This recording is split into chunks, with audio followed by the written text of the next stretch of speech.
ऐसा कौन कौन से पाप हैं जिनको कोई प्रायश्चित नहीं है? नहीं, मन से जैसे हमने सोचा कोई पाप आचरण, तो पाप तो नहीं लगेगा, लेकिन मन गंदा तो हो गया ना, मलिन तो हो गया ना, कमजोर हो गया। और कमजोर हो गया तो जो सोचेगा वही करवा देगा। इसलिए कोशिश तो करे कि मन पापाचरण की बात ही न सोचे, पर कल करे पुनीत प्रतापा, मानस पुण्य होए नहीं पापा। मानसिक पाप तो नहीं लगते, उनका दंड तो नहीं मिलेगा, लेकिन मन तो मलिन हो जाएगा। इंद्रियां और मन मलिन हो जाने पर भोगों में जाएंगी, गलत आचरण करेंगी, नष्ट हो जाओगे, परिणाम तो नष्ट होना ही है। तो उसका पाप का दंड नहीं मिलेगा जो पाप विचार किया, लेकिन वो विचार रोक पाओ तब ना। वो विचार संकल्प बनेगा और संकल्प बन के क्रिया बनेगी, क्रिया बनेगी तो दुर्गति हो जाएगी। इसलिए पापाचरण का चिंतन ही न हो, भगवान का चिंतन हो। इसीलिए राधा राधा रटो, समय मत दो मन को गंदी बात सोचने का, नहीं तो सोच करके ही केवल नहीं रह जाएगा, वो क्रिया में उतार देगा। इतनी सामर्थ्य तुम में नहीं है कि वो सोच ही केवल बनी और नष्ट हो गई, ऐसा नहीं है। भजन करने वालों की सोच बनी और नष्ट हो गई। भजन नहीं है तो सोच बनी, वो आगे चलकर संकल्प बनाएगा, फिर क्रिया होगी, फिर नष्ट हो जाओगे। महाराज जी कह रहे हैं कि कोई कोई ऐसे पाप भी हैं जिनका कोई प्रायश्चित नहीं है। नहीं, क्रिया में तो अगर ऐसे भी किया तो उसका भी हिसाब है। ऐसे क्यों किया? जैसी थनिवंश नरक गति दुर्भर, यम द्वारे कटियत नख छीके, छीक दिया तो उसका भी हिसाब है। बुरी भावना से छीक आई, स्वाभाविक छीक आई या कैसे? हर एक क्रिया का परिणाम है, ऐसा नहीं है। हर एक क्रिया का परिणाम, ऐसे कोई पाप नहीं कि तुम पाप करो उनका कोई फल नहीं है, ऐसा नहीं है। उसका कोई प्रायश्चित करना हो तो? हाँ, प्रायश्चित है ऋषियों ने। अगर रोग है तो डॉक्टरों है ना, दवा है ना। तो ऐसे अगर पाप है तो उसका प्रायश्चित भी है। पर पाप किया और प्रायश्चित कर लिया, और पाप किया फिर प्रायश्चित कर लिया, तो प्रायश्चित फेल हो जाएगा, आपको भोगना पड़ेगा दंड। क्योंकि प्रायश्चित इसके लिए कि आज सत्संग में सुना आपने कि मनुष्य जीवन का परम लाभ भगवान की प्राप्ति है, पाप नहीं करना चाहिए। अब डर लगा, हमसे तो बहुत पाप हो गए, अब क्या करें? तो उसके लिए प्रायश्चित है। नाम संकीर्तन करो, भगवान की कथा सुनो, दूसरों को परोपकार करो, गंगा यमुना आदि पवित्र नदियों का अवगाहन करो, तीर्थों में जाके मंत्रानुष्ठान करो, नाम कीर्तन करो। इनके द्वारा पाप नष्ट हो जाते हैं। पर तब जब आगे ना करो तब, और आगे करोगे तो पीछे के प्लस हो जाएंगे। आज से पाप नहीं करूंगा, अब लो नशानी अब ना नशही हो। आज तक तो गलती की, अब नहीं करूंगा, उसके लिए प्रायश्चित है। मनमानी पापाचरण करने वालों को कोई प्रायश्चित काम नहीं करता। आपको दवा दी जा रही, परहेज ना करो, और खूब मनमानी परहेज बिगाड़ लो तो दवा क्या करेगी? तो दवा है भगवान की नाम, औषधि है भव रोग की अचूक। लेकिन पापाचरण करो, परहेज बिगाड़ लो तो आपकी दुर्गति तो हो ही जाएगी, नाम जपते हुए भी दुर्गति हो जाएगी। भावना जी हरियाणा से। राधे राधे महाराज। राधे राधे महाराज जी। महाराज जी, अगर हम मंदिर से लाया प्रसाद किसी को वितरित करते हैं और अगर वो इंसान मांसाहारी या अभक्ष पदार्थ आदि का सेवन करता है तो पाप हमें तो नहीं लगेगा? नहीं, जरूर पवा देना चाहिए। यदि वो श्रद्धा से पावे तो प्रसाद पावेगा तो उसकी बुद्धि शुद्ध होगी, तो एक दिन गंदे आचरण छोड़ देगा, एक दिन गंदे आचरण छोड़ देगा। चरणामृत है भगवत प्रसाद है, बुद्धि को पवित्र करता है। तो यदि हम ऐसे लोगों को भी प्रसाद देते हैं और वो प्रसाद का अनादर ना करते हों तो देना चाहिए, और आदर से प्रसाद पा लेते हैं तो उसमें पाप नहीं लगेगा, उसमें पुण्य लगेगा। क्योंकि उसके पाप नष्ट होंगे, उसकी बुद्धि शुद्ध होगी, उसका कल्याण होगा। विकास जी हाथरस से। राधे राधे महाराज जी। श्री हरिवंश, भगवान जमनाष्टक जी का पाठ करने के लिए क्या आसन पर बैठना आवश्यक है या चलते फिरते भी पाठ? चलते फिरते भी कर सकते, लेकिन शर्त है पवित्र होना चाहिए। उस समय आप पवित्र होने चाहिए, आपका वस्त्र पवित्र हो, आपका शरीर पवित्र हो, तब आप चलते फिरते पाठ कर सकते हैं। कह रहे 84 जी का पाठ आदि जो पाठ है इनको मोबाइल से कर सकते हैं? हाँ, कर सकते हैं। अनुराग खरे जी। श्री हरिवंश गुरुदेव। और जी आप कह रहे हैं कि आप गृहस्थ में हैं तो अपने जो बेडरूम है वहां इष्ट देव और गुरुदेव भगवान की छवि लगा सकते हैं? दूर, क्योंकि गृहस्थ हैं तो आप अपने बिस्तर पर गृहस्थ धर्म का भी प्रयोग करेंगे, तो अपवित्रता में मूर्ति छवि थोड़ी रखी जाती है। दूर ऐसे रख लिया बात अलग है दर्शन के लिए, जो वेद से स्पर्श ना करे ऐसे रख सकते। महाराज जी दीवार आदि पे हाँ, दूर सिरहाने पे दूर, जी। जो बिस्तर का स्पर्श ना करते हो, दूर। ऐसे नहीं कि अपने बेड में ही। जब आप गृहस्थी का धर्म का प्रयोग करेंगे गृहस्थ में, तो फिर पवित्रता की जरूरत है, फिर उसमें ठीक नहीं है। मोनिका राणा जी। राधा वल्लभ जी। श्री हरिवंश महाराज जी। महाराज जी, जिन लोगों ने मन दुखाया है उनको मन से गलत गलत बोलना कैसे बंद करें? नहीं बोलना चाहिए। जिन्होंने हमारा मन दुखाया उन्होंने हमारे पाप कर्म को नष्ट किया, बड़ी कृपा की है। भगवान उनको स्वस्थ रखे, उनका मंगल करे, ऐसी भावना रखनी चाहिए। जो हमको कष्ट देते हैं वो हमारे कर्म से विवश होकर हमको कष्ट देते हैं। हमारा कर्म उनकी बुद्धि में बैठ करके हमारे प्रतिकूल आचरण करवाता है, तो हमको सहना चाहिए। हमको उनके प्रति नहीं मन से सोचना चाहिए, नहीं हमारा नया कर्म बन रहा है, हमारा नया कर्म बन रहा है, फिर हमको दुख देगा। अभी जो हमें कर्म बना तो वो दुख दे रहा है, उसको हम सह लेते हैं, और जो दुख देने वाला है उसके प्रति ये भाव रखते हैं कि ये हमारे कर्म से प्रेरित है, इसमें स्वयं में दुख देने की भावना नहीं, मेरा कर्म ही इसके अंदर बैठकर मुझे दुख भोगवा रहा है। तो मेरा कर्म ही दुख हो, को न काहू कि सुख दुख कर दाता, निज कृत कर्म भोग सुन भ्राता।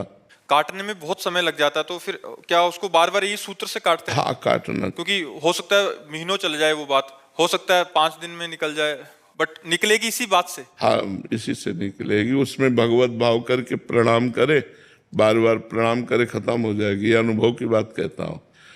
जिससे द्वेष हो, जो हमारा अहित करता हो, जो हमारा अपमान करता हो, अध्यात्म कहता है उस पर भगवत भाव करके यदि बार बार प्रणाम किया जाए तो हमारे पाप कर्म भी नष्ट हो जाएंगे और उससे कभी द्वेष भी नहीं होगा हमारी तरफ से। बाहरी व्यवहार कैसा होना चाहिए उस जने के? उदासीन, न मित्र न शत्रु।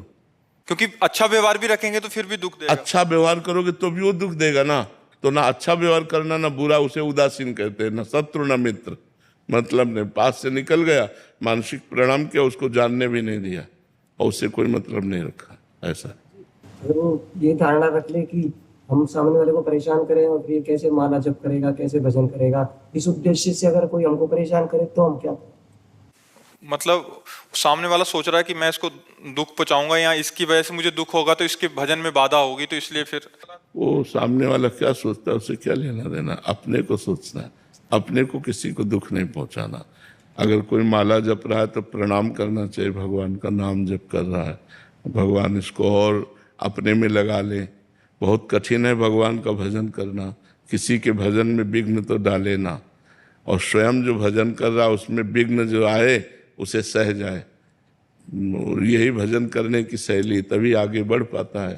महाराज गुस्से में थोड़ा टाइम निकल जाए कभी तो पश्चाताप, गुस्से में उस समय अगर गुस्से में कुछ निकल गया तो फिर बाद में बहुत पश्चाताप होता है। हाँ, वही पश्चाताप सुधार करेगा, फिर आगे ना निकले, सावधान रहो। गुस्सा आना ठीक नहीं होता, काम क्रोध लोभ ये सब नरक के पंथ है, इनको रोकना चाहिए। महाराज जी उस समय भी किसी के प्रति कुछ ना निकले मन में, अगर उस समय अगर कुछ ना निकले, अंदर ही अंदर पर मन में लग रहा है कि, तो अंदर अंदर नाम जप करो, अंदर अंदर नहीं लगना चाहिए, उसे सुधार करो। राधा राधा राधा, बार बार उत्तर प्रति उत्तर जैसे कोई दे, बार बार कष्ट दे, तो एक मन में आज उसी को रोकना है, उसी को रोकना साधता। राधा राधा राधा राधा। उसको महाराज जी संत देखे मैंने, वो संपुट लगाते थे चौपाई के साथ, दुआ के साथ चौपाई में संपुट लगाते, अब प्रभु कृपा करो तुम सोई, जे प्रकार मरे हैं मम द्रोही। ले, गलत है। अब प्रभु कृपा करो तुम सोई। ले, ये बिल्कुल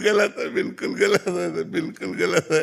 ऐसी ना चौपाई की रचना हुई है और ना ऐसा कहना चाहिए, ऐसा ले। कई बार देखा हमने ऐसा, एक साल में इसका प्रभाव बताऊंगा मैं आपको। हाँ, प्रभाव देखा गया। ये सब अहंकार का कहीं ना कहीं अहम होता है ना, बड़ा सूक्ष्म अहम होता है, तो वो ये खेल करवाता रहता है। अब जैसे भगवान की कृपा से है ना, तो अब जैसे कोई मारे भी तो हमारे मन यही कहेगा इसका मंगल हो जाए, इसको कभी कष्ट ना हो, इसको कभी दुख ना हो, ऐसा होगा। जैसे कभी कोई विरोध भाव ऐसा कई प्रकार से प्रकट होते हैं तो यही लगता है भगवान इनका मंगल करें, संत वैष्णव विरोध का इनको कभी दंड न मिले, इनका मंगल हो, ऐसी भावना। तो एक भूमिकाएं होती हैं साधना की। तो जब तक जीवत्व रहता है और जब तक अहंकार रहता है तब तक बदला लेने की भावना रहती है, और जब ये सब खत्म हो जाता है तो जैसे अपने दांत से अपनी जीभ को चोट लग जाए तो किसको गाली देंगे, अपने हाथ से अपने को चोट लग जाए तो हम किसको गाली देंगे। ऐसे सब हमारी आत्मा है, सब हमारे प्राणनाथ भगवान के अंश हैं। तो अगर इनके द्वारा कुछ हमें चोट लगती तो ऐसे ही हम मान लेते हैं जैसे हमारी दांत से हमारी जीभ कट जाए, तो उसमें किसी का दोष नहीं। ऐसे हमारे ही कर्म से ये जीव हमको दुख दे रहा है, तभी हम कहते हैं सहन करो। सहन करने से मंगल होगा, दूसरों को दंड देने से आपकी तपस्या नष्ट होगी, आपका भजन नष्ट होगा, आपका स्वभाव बिगड़ेगा, आपका अहंकार बढ़ेगा। सब दोष ही दोष है। तो जब तक ऊंचाई पर नहीं चढ़ा जाता तब तक ये सब बने रहते हैं, ये सब बने रहते हैं। अपने अंदर की कमियां अगर दूर हो जाएं तो फिर कोई परेशानी नहीं। ये सब अंदर की कमजोरी है, ये अंदर की कमियां हैं, ये हट जाए। जब सब में भगवान विराजमान तो किसको दंड दोगे। सिय राम में सब जग जानी, करो प्रणाम जोरी जुग पानी। तो दंड किसको दोगे। दंड देने का मतलब है अज्ञान। तो इसलिए ये अज्ञान बड़ा सूक्ष्म होता है। भगवान कृपा करे तो नष्ट। ऐसा नहीं कि आप प्रभु कृपा करो तुम सोई जे प्रकार मरे हैं मम त्रोई। नहीं भैया, नहीं गलत चौपाई।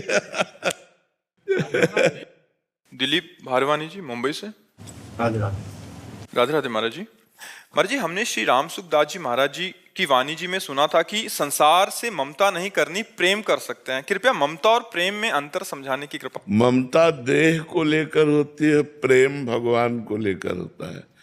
चाहे उसे ज्ञान भाव से आत्मा कहें और भक्ति भाव से भगवान कहें, योग सिद्धांत से परमात्मा कहें, उसी को पुकारा जाता है। ज्ञानी उसे ब्रह्म कहते हैं, योगी उसे परमात्मा कहते हैं, भक्त उसे भगवान कहते हैं। जब हम चराचर जगत में भगवान जो विद्यमान हैं उनको देख करके भाव करते हैं, उसे प्रेम कहते हैं। और जब हम शरीर को देखकर राग करते हैं तो उसे ममता कहते हैं। ममता जन्म मरण का कारण है और प्रेम जन्म मरण को मिटाने वाला है। तो जैसे हम कई बार एकांतिक में कहा है कि माता पिता पुत्र पत्नी पति, इन सब से हमारी मोहमयी आसक्ति है। इसी से इनकी सेवा करते हुए भी हमारी दुर्गति नहीं रुकती।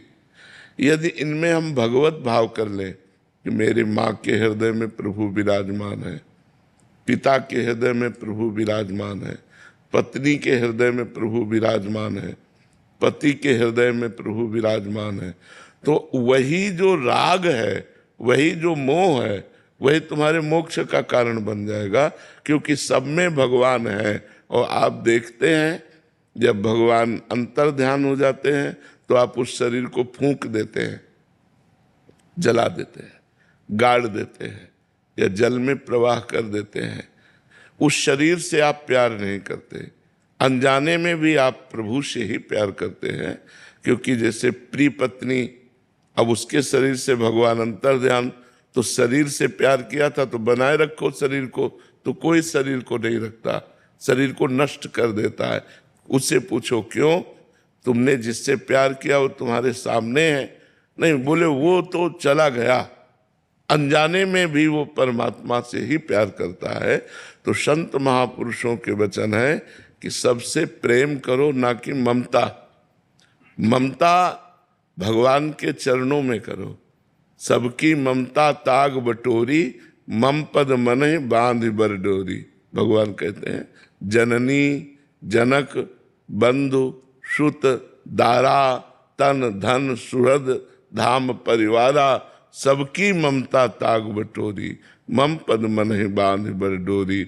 सबकी ममता के तागों को बटोर लो और एक में भरकर एक मन में बांधो और एक मेरे चरणों में बांधो, देखो मन कहाँ जाता है। तो चरणों में बांधने का मतलब है सिय राम में सब जग जानी, करो प्रणाम जोरी जुग पानी। सब में हमारा भगवान विराजमान है, हम भगवत भाव से सबसे प्रेम करें, ना कि ममता करें।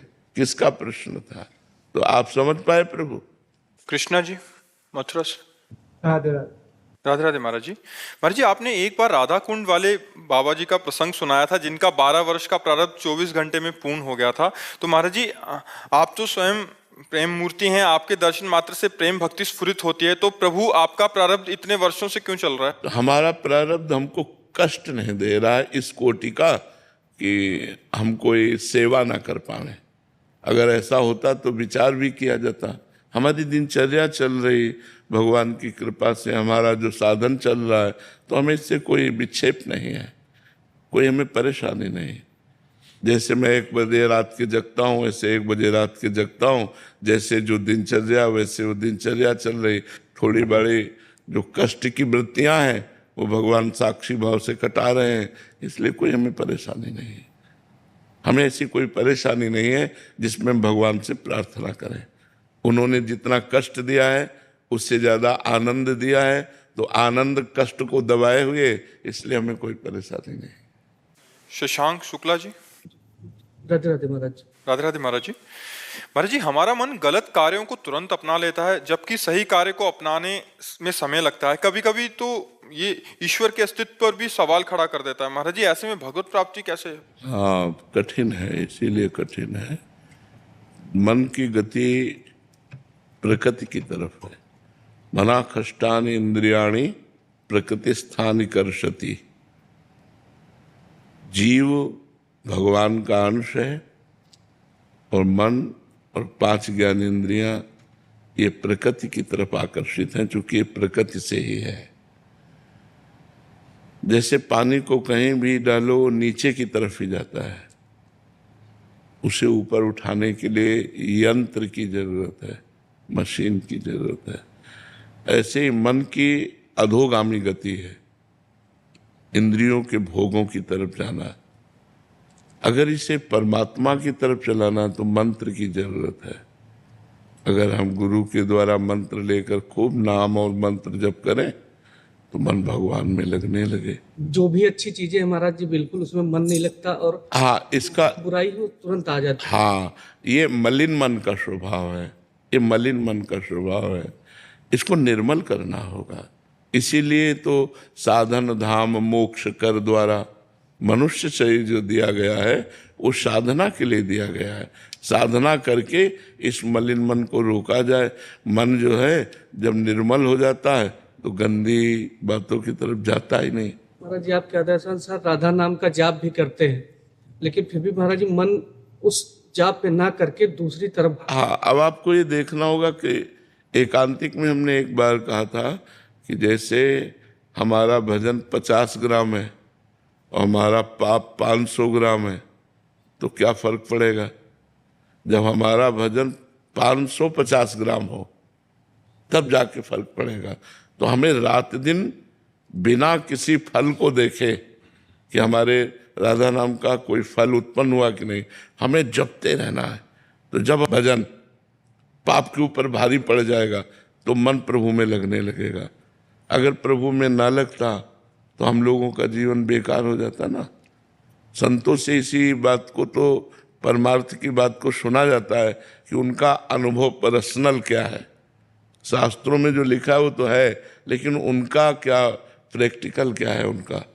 तो प्रैक्टिकल हमने भी अपने मन को देखा है, क्योंकि 13 वर्ष की अवस्था से बाबा जी है, और इसको भगवान के नाम के बल से रुकते देखा है, इसको भगवान में लगते देखा है, इसको भगवान के लिए रोते देखा है, भगवान के लिए हर कष्ट सहने के लिए ये तैयार हो गया। भूख प्यास गर्मी सर्दी गाली अपमान ये सब सहे केवल भगवान के लिए। तो वही मन तो था जो संसार की तरफ जा रहा था, वही मन भगवान की तरफ राजी हुआ तो सब कुछ सहने के लिए तैयार हो गया।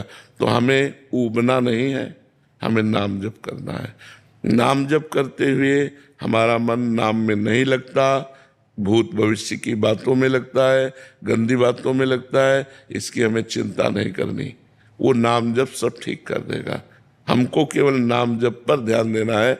एक संख्या बनाओ नाम जप की कि हमें रोज 50,000 नाम जप करना है, रोज 1,00,000 नाम जप करना है। काउंटर खरीद लो, माला ले लो, जिससे आपको रुचि बने वैसे गिन करके नाम जप करो तो ज्यादा लाभ मिलेगा।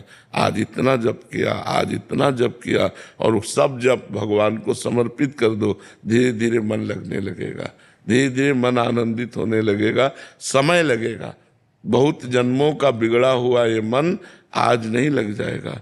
धीरे धीरे धीरे धीरे समय लगेगा, तब वो लगेगा। भगवान में जब निर्मल होने लगेगा तब निर्मल जन मन सो मोहि पावा। निर्मल जन मन, जिस जन का मन निर्मल हो गया वो भगवान की तरफ बढ़ता है। और पापवंत कर सहज स्वभाव, भजन मोर ते भाव न काऊ। जो पापी मन होता है, जिसमें मलिनता होती है, वो भजन में नहीं लगता है। और ये आपका ही नहीं है, ये सब लोगों का मन है। वो धीरे धीरे अभ्यास करके जिन्होंने भजन में लगाया वो आगे निकल गए, और जो ऊब करके भोगों में लग गए वो गिरे पड़े रहे। इसलिए उठो, मनुष्य जन्म साधन धाम मोक्ष कर द्वारा। ये मोक्ष पाने के लिए मिला है, न कि भोगों में भोग कर अपने जीवन को नष्ट कर देने के लिए मिला है। इस बार मनुष्य बने हो, आगे बार क्या बनोगे पता नहीं। सुअर, कुत्ता, गधा, पशु, पक्षी, कीड़ा मकोड़ा क्या बना दिए जाए। इसलिए हमें सावधान रहना है। हमें इसी जन्म में ऐसे कर्म कर लेने कि अगर हमारा जन्म हो तो हम अगले जन्म फिर मनुष्य बने और ऐसे आचरण करें जिससे भगवान को प्राप्त हो जाए। डॉक्टर विजय किशोर चक्रवर्ती जी। राधे राधे महाराज जी। राधे राधे महाराज जी। महाराज जी, आज का विद्यार्थी ज्ञान तो अर्जित कर रहा है परंतु विनम्रता खोता जा रहा है। महाराज जी, इस विनम्रता को कैसे लौटा सकते हैं? आधुनिक विद्या में, जो आधुनिक विद्या है उसमें विनम्रता नहीं है, आध्यात्मिक विद्या में विनम्रता है। विद्या विनयम ददाति। जो विद्वान होता है वो विनयी होता है, वो संस्कार युक्त होता है, गंभीर होता है। तो सांसारिक पीएचडी करने वाला एक विद्वान और एक आध्यात्मिक विद्वान, दोनों में अंतर आप पाइएगा। अध्यात्मवान जो होगा वो दैन्य होगा। उसे कहा भी जाए कि आप अरे वो तो भगवान की कृपा से है, मतलब वो गोल मोल करेगा, अभिमान नहीं प्रकट करेगा। अगर आधुनिक विद्या के साथ आध्यात्मिक शिक्षा लग जाए तो हमारे जो नव युवक हैं, हमारी जो नवीन पीढ़ी है, वो विनय युक्त हो जाए। देखते हैं कि पढ़े लिखे बच्चे हैं, इंटर में पढ़ रहे, बीए में पढ़ रहे, माता पिता को कठोर शब्दों से उत्तर देते हैं। तुम अपना देखिए, तुम अपना देखिए। और तुम शब्द का प्रयोग छोटों के लिए होता है, बड़ों के लिए नहीं होता है। तो हमें लगता है कि विनय जा रही है। जो विद्या विनयम ददाति, वो विनय जा रहा है, प्यार जा रहा है। छल कपट, ज्यादा व्यसन व्यभिचार, इसकी वृत्ति बढ़ रही है बच्चों में भी। नवीन बच्चों और बच्चियों में ये वृत्तियां बढ़ रही हैं। मनमानी आचरण करना, मनमानी व्यसन करना, मनमानी इंद्रियों का विलास करना, ये विद्या का फल नहीं है, ये अविद्या का फल है। विद्या का फल है इंद्रियों पर संयम करना, मन पर संयम करना, कोई व्यसन न करना, कोई गंदे आचरण न करना, विनय पूर्वक धर्म पूर्वक हम अपने राष्ट्र के लिए, अब भगवान के लिए अपने जीवन को तैयार करें। जैसे नवीन बच्चे ना राष्ट्र के लिए जीवन को तैयार, जो व्यसन रहित व्यभिचार रहित धर्मयुक्त बच्चा बच्ची है, वो किसी भी पद में जाएगा तो समाज की बहुत बड़ी सेवा करेगा। और जो धर्म से रहित है, जो व्यभिचार से युक्त है, जो व्यसन से युक्त है, वो अपने को ही नहीं संभाल पाया तो समाज को क्या संभाल पाएगा। इसलिए नवीन पीढ़ी में आधुनिक विद्या के साथ आध्यात्मिक शिक्षा अनिवार्य है। इसीलिए बड़े बड़े राजाओं के ऊपर भी पीछे महाराजा बैठते थे। जैसे चक्रवर्ती सम्राट महाराज दशरथ, तो उनके ऊपर महाराजा वशिष्ठ, देवराजेंद्र, उनके ऊपर गुरु बृहस्पति, ज्ञानी जनक जी, तो उनके ऊपर सदानंद जी, एक महापुरुष बैठता था जो इस बात को देखता था कि राजा की बुद्धि सदैव धर्म से युक्त बनी रहे, कभी धर्म के विरुद्ध न होने पावे, तो धर्म की शिक्षा देते थे। ऐसे ही आधुनिक पढ़ाई के साथ साथ यदि हमारे टीचर, हमारे गुरुजन उसको आध्यात्मिक शिक्षा का भी, व्यवहारिक शिक्षा का भी ज्ञान दें। आज व्यवहारिक शिक्षा लुप्त होती चली जा रही है। पढ़ रहे हैं बच्चे, लेकिन मित्र से मित्र का कैसा व्यवहार होना चाहिए, रिश्ते नातेदारों से कैसा व्यवहार होना चाहिए, माता पिता से कैसा व्यवहार होना चाहिए, आए हुए अतिथि से कैसा व्यवहार होना चाहिए, बुजुर्ग से कैसा व्यवहार होना चाहिए, ये सब चीजें पढ़े लिखे का क्या। एक वृद्ध खड़ा है और आपकी रिजर्व सीट है, पक्का आपका अधिकार है उस पर बैठना, आपकी रिजर्व सीट है, लेकिन आप पढ़े लिखे हैं, आप उठकर खड़े हो गए और दादाजी आप बैठ जाइए, तो लगता है ये विनयी है, ये पढ़ा लिखा है ना, ये इसीलिए संस्कार युक्त है। और आज ऐसे पढ़े लिखे हैं कि बूढ़े को झटक देंगे और स्वयं बैठ जाएंगे, स्वयं उनको हटा देंगे। तो अब व्यवहार रहित हो रहा है, अध्यात्म की शिक्षा से रहित हमारा धीरे धीरे जो नौ पीढ़ी है वो अध्यात्म शिक्षा। आप आध्यात्मिक मार्ग की बातें करें तो आपका उपहास कर देंगे, आप आध्यात्मिक मर्यादा से चलें तो आपका उपहास कर देंगे वो। तो हमें लगता है कि हमारी शिक्षा अधूरी है। जब तक अध्यात्म की शिक्षा नहीं तब तक शिक्षा अधूरी है। अध्यात्म और आधुनिक दोनों मिल जाए फिर तो खिल जाएगा, फिर तो समाज उन्नतिशील हो जाएगा। अध्यात्म संयम सिखाता है और आधुनिक शिक्षा बुद्धि को प्रवीण करती है। तो बहुत बढ़िया बढ़िया डॉक्टर बनो, मास्टर बनो, जो भी भगवान बनावे, बड़े प्रवीण बनोगे, अपने कर्तव्य का पालन करोगे।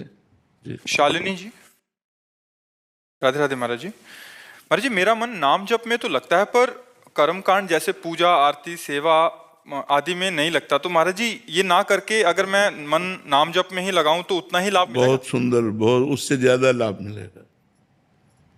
अगर हम पूजा कर रहे हैं, हमारा मन संसार में लगा है तो कम ठीक है। अगर हमारा मन नाम जप में लगा है तो सब पूजा हो जाएगी, सब आराधना बन जाएगी, सब तीर्थों के अवगाहन का फल मिल जाएगा, सब शास्त्रों के पाठ का फल मिल जाएगा, सब जितने पुण्य हैं वो सब नाम में विराजमान है।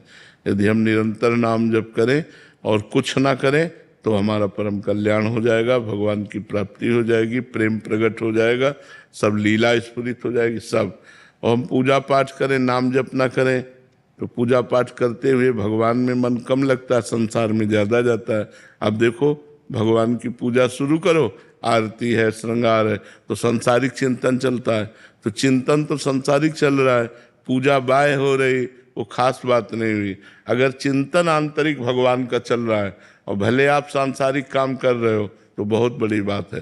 मानो आप झाड़ू लगा रहे हो और आपका चिंतन भगवान का चल रहा है, आप किसानी कर रहे हो, आप व्यापार कर रहे हो, आप ऑफिस में हो और भगवान का चिंतन चल रहा है, ये बहुत बड़ी पूजा हो रही।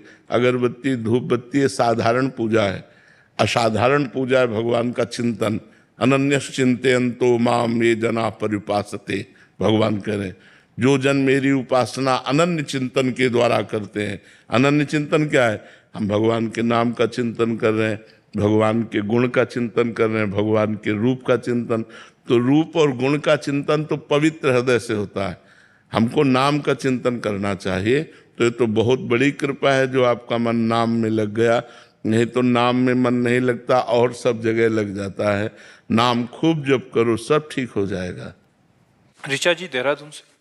राधे राधे दादा। राधे राधे महाराज जी। महाराज जी, क्या मृत्यु का भय मन से खत्म हो जाना और प्रश्नों का मन से खत्म हो जाना सच्ची शरणागति है?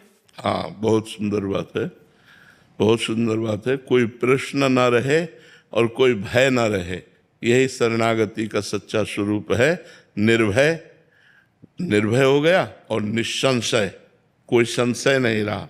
तो ये शरणागति तब पुष्ट होगी जब आपके हृदय में निरंतर नाम चल रहा है। अगर भगवान का चिंतन नहीं चल रहा तो बहुत लोग भय रहित हैं मृत्यु से और उनको कोई भागवती के सांसारिक कोई प्रश्न नहीं है।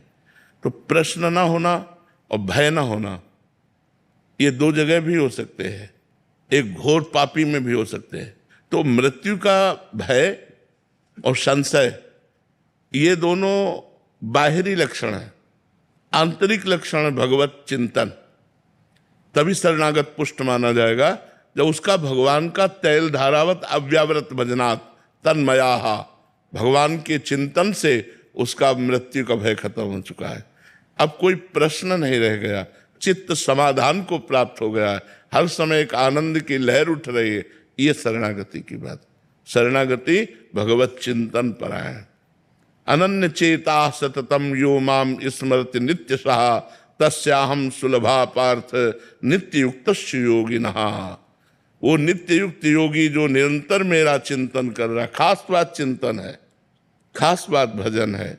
अगर चिंतन हो रहा है, भजन हो रहा है, कोई संशय नहीं, कोई प्रश्न नहीं, कोई भय नहीं, वो काफी ऊंचाई पर चढ़ चुका है। लेकिन कोई संशय नहीं, कोई भय नहीं, भगवत चिंतन नहीं हो रहा, ये कोई खास बात नहीं, ये कोई खास बात नहीं। देवेंद्र भारद्वाज जी। श्री हरिवंश महाराज जी। महाराज जी, प्रारब्ध यदि गलत होता तो आप जैसे महापुरुष का कुलीन ब्राह्मण पांडित्य व धर्म भरे माहौल में जन्म से अब तक ईश्वर आराधना के धर्म भरे निष्पाप माहौल में जीवन यापन कैसे संभव होता? और गलत नहीं है तो आप पर ये संकट कष्ट क्यों महाराज जी? भीष्म पितामह जी अखंड बाल ब्रह्मचारी और 12 वैष्णव में वैष्णवाचार्य और निरंतर श्री कृष्ण प्रेम में मगन और 6 महीना बाणों की सैया पे। 100 जन्म के पहले का पाप। तो ऐसा नहीं कह सकते। हाँ, अवश्य में भोक्तव्यम कृतम कर्म शुभाशुभम। अब पता नहीं किस जन्म का है ये प्रारब्ध, अब इतना तो हमें ज्ञान है नहीं कि 70वें जन्म में है कि 100वें जन्म में है। बड़ा स्टॉक जमा है, किस जन्म का भोग आया है, वो भोग भोगा रहा है, वो कष्ट दे रहा है। पर सुख भी है, ऐसा नहीं कह सकते कि शारीरिक कष्ट के साथ आध्यात्मिक सुख है। अगर आध्यात्मिक सुख न हो तो हम सुबह से बैठे हुए भागवतिक चर्चा नहीं कर सकते, उसी पीड़ा में पड़े रहें। पर हमारा अगर 1 बजे रात का जगना है तो 1 बजे रात के जगते हैं। हमारी जो दिनचर्या है वो दिनचर्या भगवान की कृपा से चल रही, तो हमें कोई क्षोभ नहीं है। ये बना रहे, किडनी भी सोचती कहाँ फंस गई हमारे। क्योंकि वो अपना प्रभाव दिखाती है तो भजन अपना प्रभाव दिखाता है, तो किडनी का प्रभाव तो नाशवान है, भजन अविनाशी है। वो हमें आनंद प्रदान किए रहता है, हमें तृप्त रखता है, हमें आनंदित रखता है। जी। विवेक गोयल जी दिल्ली से। राधे राधे महाराज जी। महाराज जी, हरि नाम और नामी कैसे अभिन्न है? जैसे दूध में सफेदी अभिन्न है, दूध में सफेदी अभिन्न, दूध से सफेदी भिन्न नहीं की जा सकती। जैसे आग में दाहिका शक्ति है, अभिन्न है, आग से जलन दूर नहीं की जा सकती। आग का स्वभाव है ना जलन। जैसे विष से मारण शक्ति दूर नहीं की जा सकती, वो उसमें विराजमान है। अमृत में अमृतत्व नहीं दूर किया जा सकता, ऐसे नाम से नामी अभेद है। नाम में नामी विराजमान है, स्वयं नाम। जैसे ताप लगा तो अग्नि है, अग्नि तत्व है, तभी ताप लगेगा क्योंकि इसकी दाहिका शक्ति है। जैसे सूर्य में प्रकाश, तेज, ये सब अभिन्न है, ऐसे नाम से भगवान अभिन्न है, नाम से नामी अभिन्न है। अगर नाम जप कर रहे हैं तो मानो कृष्ण ही विराजमान है आपकी जिह्वा में। राम राम बोल रहे तो मानो राम जी ही विराजमान है। राधा राधा बोल रहे तो किशोरी जी ही जिह्वा में विराजमान है। कोई अंतर नहीं, नाम नामी अभेद है। और अभेद होते हुए भी नाम श्रेष्ठ है, नामी से भी नाम श्रेष्ठ है। क्योंकि नामी ने जब अवतार लिया तो गिने चुने पापियों को तारा, लेकिन नाम जब जिह्वा पे उतरा तो अरबों असंख्यों को तार दिया। हम जैसे करोड़ों असंख्यों पापियों को नाम ने तार दिया। नामी तो गिने चुने को मारा नहीं, मारा रावण मारा, कुंभकर्ण मारा, ये मारा, वो मारा, लेकिन नाम ने असंख्यों को तार दिया। हमें जब सत्संग मिला और नाम की महिमा सुनने को मिली और नाम शुरू किया तो हम तर गए। अगर एक बार भी राम बोला है, हमारा विश्वास, एक बार भी कृष्ण बोला है, एक बार भी राधा बोला है, तो जब हिसाब होगा तो उसमें आएगा कि एक बार इसने राम कहा है, बस एक बार राम आपको बचा लेगा। करोड़ों पापों के फल भोगने से एक बार नाम जो अगर लिया है राधा, तो आपको नरक से बचा लेगा। क्योंकि एक नाम की महिमा, तभी लिखा है एक नाम त्रैलोक्य तारे, जो न ले सो जन्म हारे। भगवान के नाम की ऐसी महिमा है। तो अगर हम बार बार राधा राधा बोल रहे, 1000-2000 बार राधा राधा बोल रहे, तो हम मानते हैं पूर्व प्रारब्ध आके हमें दुख दे देगा, लेकिन आगे हमारा बड़ा मंगल होने वाला है, हमारी दुर्गति नहीं होगी, क्योंकि हम नाम जप कर रहे हैं। सोते समय भी ना चलता रहता था, और ना फिर मैं रोट लेता था, ऐसा लगता नाम चल रहा है। अब 1 साल से बंद हो गया, कोई अपराध बन गया। हाँ, जरूर बन गया। कोई वैष्णव की निंदा कर दी, किसी संत के प्रति दोष दर्शन कर लिया अंदर से, तो नाम बंद हो जाएगा। अंदर से सोच ले तो भी बंद हो, अंदर से बंद हो जाएगा, क्योंकि वैष्णव अपराध बन गया ना। किसी नाम जापक का अपराध किए बिना ऐसी स्थिति नहीं आएगी। किसी नाम जापक का अपराध बन गया, इसलिए एकांत में होकर के भगवान से हम जैसी वचन कह रहे हैं वैसे बोलो, हे प्रभु, जाने अनजाने में हमसे जो कोई अपराध बन गया हो, हे संसार के व्यक्त अव्यक्त समस्त संत महापुरुषों, उस अपराध को क्षमा करो।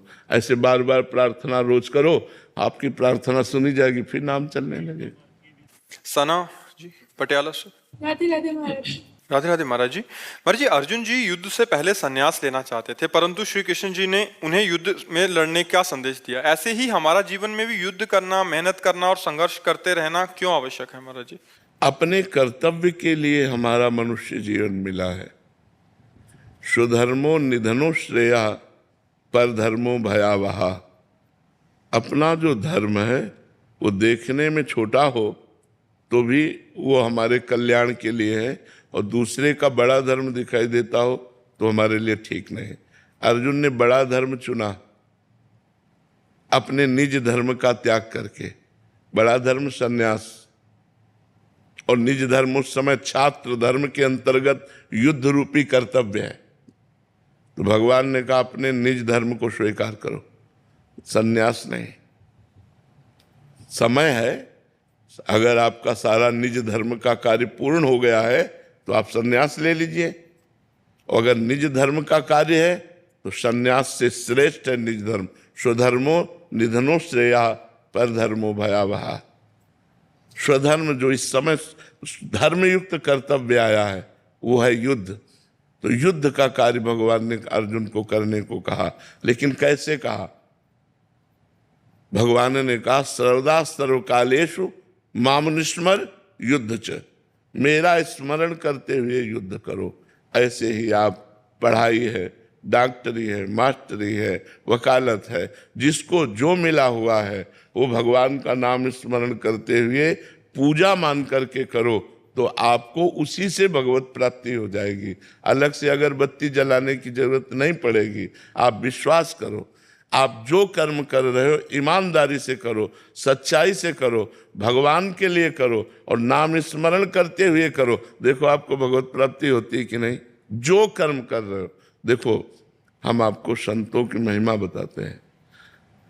श्री रैदास जी का नाम सुना होगा आपने, बड़े महान संत हुए हैं और गृहस्थ थे। उनकी पत्नी थी, रैदास जी की पत्नी थी, सुना है ना, पत्नी थी, और वो अपना कार्य करते थे। इतने बड़े सिद्ध महापुरुष हुए कि एक पंडित जी गंगा नहाने रोज जाते थे। तो रैदास जी से कहा कि रैदास जी कभी गंगा नहाते तो होते ही। तो उनका हम अपने कर्म को ही पूजा समझते हैं। आप रोज गंगा नहाने जाते हो, ये 2 केला है, बड़ी कठिन कमाई के हैं, गंगा जी को दे देना, कह देना रैदास जी ने दिया है। पंडित जी ने ले लिया, और जब जाकर गंगा जी से कहा कि रैदास जी ने ये 2 केले आपको दिए, तो गंगा जी में से हाथ प्रकट हुआ और 2 केले लेके समा गया। फिर थोड़ी देर में हाथ प्रकट हुआ और आवाज आई कि स्वर्ण का जो कंगन है ये रैदास जी को हमारी तरफ से प्रसादी दे देना, गंगा जी ने। अब पंडित जी ने देखा आसपास तो कोई है नहीं, और इतना कीमती कंगन रैदास जी को कहां से? तो वो दूसरी गली से चले, तो खड़े हो गए रैदास जी के सामने जाके, जिस गली से चलते वापस फिर वही रैदास जी के घर के सामने खड़े हो जाते। चमत्कार ये महापुरुष का कि गंगा जी ने कंगन दिया तो जिस गली से चलते घूम करके अपने घर के लिए वो पहुंच जाते रैदास जी के दरवाजे।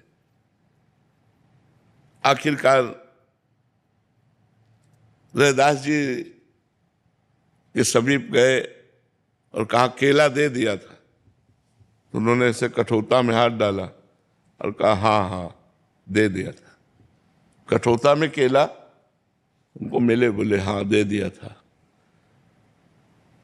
उनका गंगा जी ने आपके लिए, तो उनका हम इसको क्या करेंगे, आप ही रख लो। तो उन्होंने कहा कि ये तो धोवन है, इसमें आपने, तो उनको जानते हो क्या कहा था? सब कोई जानता है उनकी प्रसिद्धि इस बात की, मन चंगा कटौती में गंगा। हाँ, तो आर्य मन में कंगन की बेईमानी आ गई और कहाँ कहाँ घूमते हुए ऐसे भटकते हुए फिर यहीं आते रहे। मन चंगा तो कठौती, अपना कार्य करते हुए बड़े बड़े सिद्धों को उसी कठौते के जल से फेल कर दिया। बड़े बड़े सिद्धों, इतना चमत्कार था कठौते के जल में कि सब सिद्धियों का ज्ञान। तो अगर हम स्वधर्मो निधनो श्रेया पर धर्मो बयावा, हमको भगवान ने किसान बनाया, व्यापारी बनाया, मास्टर बनाया, डॉक्टर बनाया, वकील बनाया, हम ईमानदारी से अपने कर्म को करें और भगवान का नाम जप करें तो सर्वलोक महेश्वर भगवान उसको पूजा मानेंगे और आप उससे परिपक्व हो जाएंगे। आप भगवान की प्रसन्नता प्राप्त कर लेंगे, आप भगवान के लाड़िले बन जाएंगे। पर हम लोग क्या करते हैं, अपने कर्म में बेईमानी करते हैं। हम लोग भगवान का स्मरण नहीं करते, दो कमियां करते। कर्म तो सब कोई कर रहा है, लेकिन धर्म पूर्वक कर्म नहीं करते और नाम जप करते हुए कर्म नहीं करते, इसलिए सिद्धि प्राप्त नहीं होती।